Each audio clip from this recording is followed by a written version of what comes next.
संविधान बचाने और लोकतंत्र बचाने का ठेका लेने वाले कई नेता संविधान दिवस पर नजर नहीं आए। दावा किया था लोकसभा चुनाव 2024 में कि संविधान खतरे में, ऐसे बड़े नेता संविधान दिवस पर कहीं नजर नहीं आए और ना ही उनकी पार्टियों ने कई बड़े कार्यक्रम 2024 के अंदर ये आरोप लगाए थे कि भारतीय संविधान को खतरा है, भारतीय संविधान को बदलने की कोशिश की जा रही है। 2024 में अगर बीजेपी जीत जाती है तो वोट का अधिकार। राहुल गांधी और अखिलेश यादव की तरफ से उस दिन किसी भी प्रकार का कोई कार्यक्रम नहीं किया गया। 26 नवंबर को पूरी देश ही नहीं बल्कि दुनिया के कई देशों के अंदर भारतीय संविधान दिवस मनाया गया। यूनेस्को के अंदर बाबा साहब डॉक्टर भीमराव अंबेडकर जी की एक प्रतिमा लगाई गई और बाबा साहब अंबेडकर जी को सम्मान दिया गया। प्रधानमंत्री नरेंद्र मोदी, राष्ट्रपति और तमाम जो नेता थे उन्होंने संसद भवन से लेकर अलग अलग जगहों पर कार्यक्रम भी किए। इसके अलावा नगीना सांसद चंद्रशेखर आजाद की बड़ी रैली मुजफ्फरनगर में देखने को मिली। प्रकाश अंबेडकर जो बाबा साहब अंबेडकर जी के वंशज है, उनकी मुंबई के दादर में एक बड़ी रैली देखने को मिली। लेकिन सबसे बड़ी चौंकाने वाली बात यह थी कि संविधान बचाने और लोकतंत्र बचाने का ठेका लेने वाले कई नेता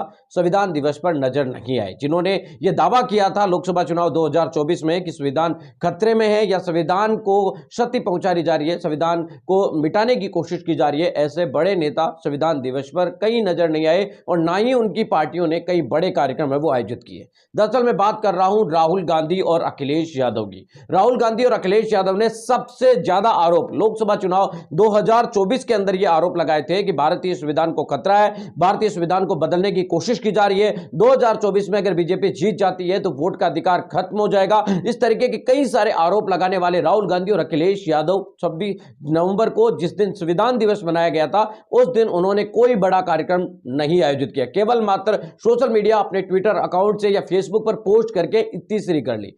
राहुल गांधी और अखिलेश यादव की तरफ से उस दिन किसी भी प्रकार का कोई कार्यक्रम नहीं किया गया। राहुल गांधी भले ही नेता प्रतिपक्ष के तौर पर संसद भवन पहुंचे थे, लेकिन उनकी पार्टी विपक्ष के अंदर सबसे बड़ी राजनीतिक दल है, तो ऐसे में उनका लिहाजा यह कायदा बनता था कि उनकी पार्टी जो है कांग्रेस पार्टी, वो पार्टी कार्यालय में या पार्टी कार्यालय के बाहर कहीं बड़ा कार्यक्रम संविधान दिवस के अवसर पर कर सकती थी, लेकिन उनकी तरफ से नहीं किया गया। अखिलेश यादव की बात करें तो अखिलेश यादव लखनऊ में मौजूद थे और एक फिल्म का प्रमोशन कर रहे थे, लेकिन उन्होंने संविधान दिवस को लेकर किसी भी प्रकार का कोई कार्यक्रम नहीं किया। जबकि बार बार अपनी पार्टी कार्यालय के अंदर छोटे छोटे कार्यक्रम भी करने वाले अखिलेश यादव संविधान दिवस पर पूरी तरीके से नदारद नजर आए। हालांकि उन्होंने सोशल मीडिया हैंडल अपने ट्विटर और फेसबुक के ऊपर पोस्ट जरूर की और संविधान दिवस के बारे में देशवासियों को शुभकामनाएं दी, लेकिन कार्यक्रम किसी भी प्रकार का आयोजन है वो नहीं किया गया। यह अपने आप में दिखाता है कि लोगों को किस तरीके से, आपको बता दें कि ब्रांड वॉश करने की वो कोशिश की जाती है। राजनीतिक दल जो बातें कहते हैं, जिन बातों का वो दावा करते हैं, उनके ऊपर भी वो खरे नहीं उतरते। जिस संविधान को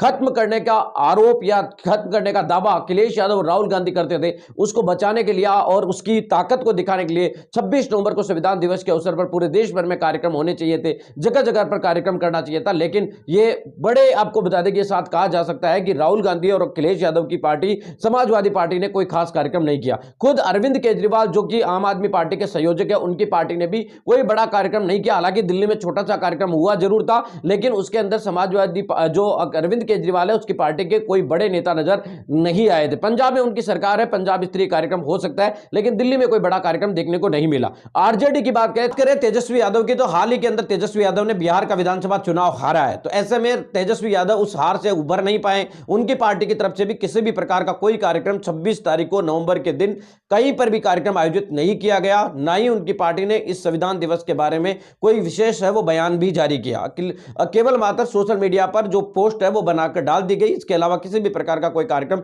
नहीं किया। हालांकि ममता बनर्जी ने अपने पश्चिम बंगाल के अंदर इसको लेकर, संविधान दिवस को लेकर कार्यक्रम किया, खुद ममता बनर्जी भी उसके अंदर शामिल रही। अलग अलग देश राज्यों की बात करें तो अशोक गहलोत जो कांग्रेस के बड़े नेता है वो भी नजर आए, मल्लिकार्जुन खड़गे की बात करें तो वो भी नहीं नजर आए। तो कुल मिलाकर बात यह है कि जहां पर संविधान बचाने का दावा करने वाली जो पार्टियां हैं वो संविधान दिवस के ऊपर ही नदारद नजर आई। जबकि बात करें भारतीय जनता पार्टी की, वैसे तो नहीं करनी चाहिए, लेकिन फिर भी मैं आपको दावे के साथ ये कह रहा हूं कि भारतीय जनता पार्टी की तरफ से अलग अलग राज्यों के अंदर उनके तमाम मुख्यमंत्रियों की तरफ से कार्यक्रम आयोजित किए गए थे। इसके अलावा आपको बताने की कोशिश की तो उनकी पार्टी की तरफ से भी जगह जगह पर कार्यक्रम आयोजित है वो किए गए थे। बहुजन समाज पार्टी की तरफ से एक मुख्य कार्यक्रम पटना के अंदर किया गया, जहां पर जो है आकाश आनंद और रामजी गौतम पहुंचे थे। उन्होंने इस संविधान दिवस के अवसर पर यह एक समीक्षा समीक्षा बैठक बुलाकर अपने पार्टी पदाधिकारियों के सामने संविधान के बारे में विशेष बातें हैं वो रखी। नगीना सांसद चंद्रशेखर आजाद ने मुजफ्फरनगर के अंदर रैली की थी। कुल मिलाकर जो बड़ी पार्टियां दावा कर रही थी, कांग्रेस पार्टी, समाजवादी पार्टी, अरविंद केजरीवाल की आम आदमी पार्टी जैसी पार्टियां और इसके साथ ही तेजस्वी यादव की